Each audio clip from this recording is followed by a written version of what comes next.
Conor McGregor and Dustin Poirier. It looks like we have a deal, DC. Now, here's the latest.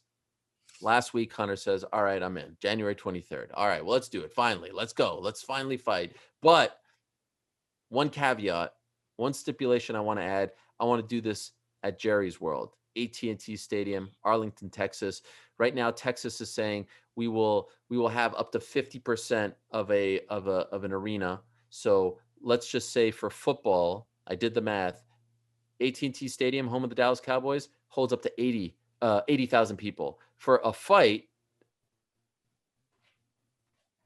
conceivably you could say 100,000, right? Because you put the ring or the cage in the middle and you have people on the field, right? So that's more people. So let's just say 50% of 100,000 is around 50,000. So in Conor's mind, he's like, hey, I'm coming back. I want fans, big business, blah, blah, blah, blah. All right. Now, as of right this second, you see, there's no signed bout agreement. There's no done deal per se. There's still talk, Dustin still talk, but it looks like we're moving in the right direction. How do you feel about where things ended up with Conor saying yes, but saying yes 3 months after the Khabib and Gaethje fight? So he's not necessarily in line with the championship fight, and then saying, hey, I want this to be at AT&T Stadium, which, by the way, Dana White said on Friday, I'm not going anywhere where we can't have 100% capacity. And oh, by the way, Jerry Jones himself said, I'd love to have Conor fight at my stadium. Well, first off, let me get to point number one. Love that they're agreeing to the fight and agreeing to do the fight in the UFC. Love the idea of getting fans back into a venue, into a place to watch fights. Scares me that the idea comes from the athlete. I think a lot of times, I don't understand a lot of times where the disconnect and the fight is between Conor and the UFC. And I'm talking in regards to give me these dates in November, December, now January. It just always seems like every time there's something, there has to be a bit of a factor that's going to cause some discontent. And I don't understand how it keeps happening. Now, if you can fit 50,000 people, Dana told me this a long time ago. I want to fill the arena when I do. But man, if you can get 50,000 people in there, that's bigger than any fight we've ever had outside of GSP in Canada, right? Or the one in Melbourne, there was 60,000 people there. It seems like it would make sense. But here's the problem. Like, we don't even understand all the logistics, all logistical things that go into making these fights, right? So that's a conversation that's above you and I to figure how they make it happen. Well, can I respond to the first thing that you said? You said, like, you don't really understand the level of discontent or why they continue to butt heads. I'll give you a brief history lesson why this is. Yeah. So it really started around the time Conor was supposed to fight Jose Aldo, wanted a big contract for that. There was some back and forth. And then you recall, after he beat Eddie Alvarez in the next fight, at the post-fight press conference, he was talking about more money. He was talking about equity. He was talking about X, Y, and Z. Now, at the end of the day, they always figure it out. Why? Because they're very smart businessmen, both entities, right? They stand to make a lot of money when they're on the same page, i.e. Mayweather McGregor, Khabib McGregor, things of that nature. But what happens here is the UFC has never dealt with anyone like Conor McGregor before. And what I mean by that is someone who is arguably, let's not get all crazy here, I'm just saying arguably bigger than the brand itself, right? Conor McGregor is the first ever, I'm saying arguably, Conor McGregor is— But I don't even know if you can argue that, though. I don't think you can argue that. Because if you say someone is bigger than the brand, then the brand kind of falters and stops whenever that person isn't available. The brand has just continued down the same path. So you can't say arguably bigger than the brand when the brand just continues to go. No, let me explain. Conor McGregor does a pay-per-view by himself right now. By himself, not in conjunction with the UFC, by himself. He's probably the only fighter on the roster, and Khabib might be very close as well at this point. All credit due. who can make his own pay-per-view under whatever banner, Mayweather, McGregor Promotions, whatever, and still get up to 1 million pay-per-views.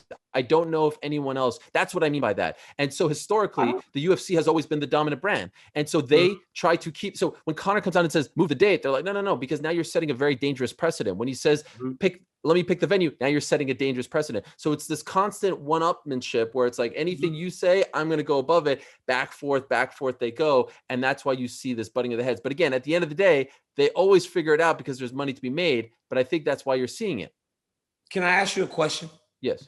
Are you certain? You said 1 million pay-per-view buys. You understand what 1 million pay-per-view buys is? Yes. I mean, do you know the number to Cowboy versus Conor?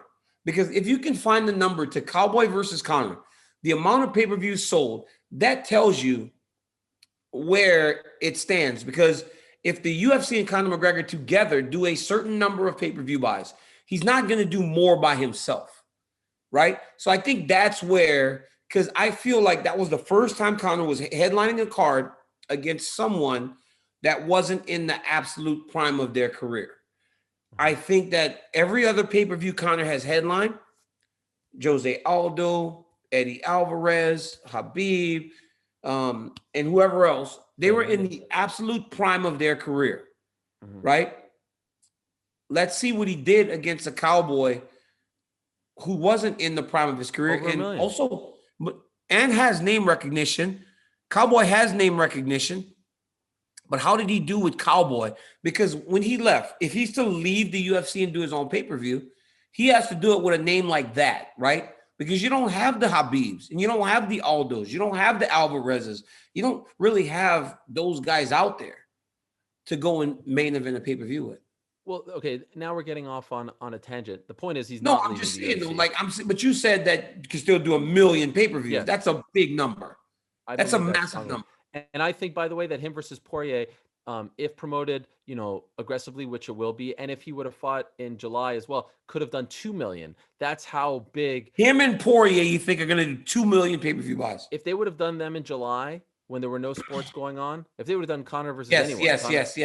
They could have done 2 million. Yes. Now let's see what's going to happen. What the landscape is like, what else is going on in January, NFL playoffs, if they're still going on, all that stuff. That's a lot of pay-per-views, Ariel. The UFC is on fire, my man. I don't know if you heard, but the UFC is on fire, thanks in large part to the launch of this show. I mean, it's really in conjunction with the launch of the show. Everything has changed. But here's the point, DC. Let me be very clear before anyone calls me, crazy and a Conor shill and all this stuff. The UFC won this battle. There is no questions. They got their date. They got their man to come back. They got the fight. The only thing that I think isn't a pro in their favor is the timeline. Because to me, having Conor fight closer to Khabib versus Gaethje would have made a lot more sense for multiple reasons. Number one, you want him fighting in conjunction with the belt because ultimately we know they want Khabib versus Conor, right? That's the biggest fight they could put on. And number two, we know that Ramadan is coming up in early April of 2021, April, I think 12th to be exact. Then he's out.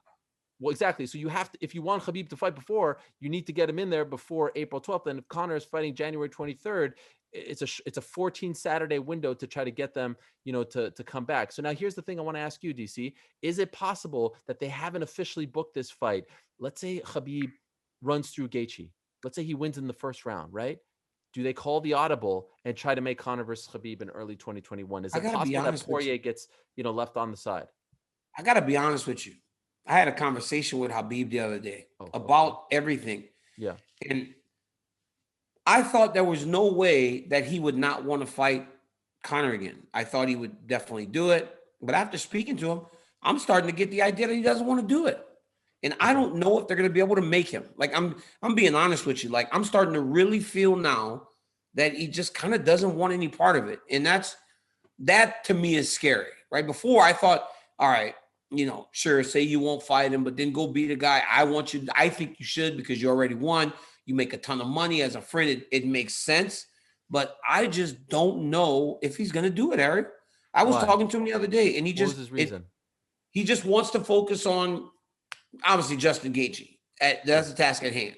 But I just don't know if it's a lot. And it was a lot last time, right? It was the bus incident with the dolly. It was all the negative things said about the family and the religion. And it was just a lot. And I just don't know if But honestly, even if they fight each other again, it elevates both of them. And Conor elevated Khabib to a level. He gained 10 million followers by fighting Conor McGregor. So like, let's not act like he didn't get elevated by Conor. But I just think that it's such a massive fight that it does help both. And I don't know if he wants to. I don't know if he wants to do business with him anymore, because ultimately it's a business and we're making money together. And I don't know if he wants to do business with him. Thanks for watching ESPN on YouTube. For live streaming, sports, and premium content, subscribe to ESPN+.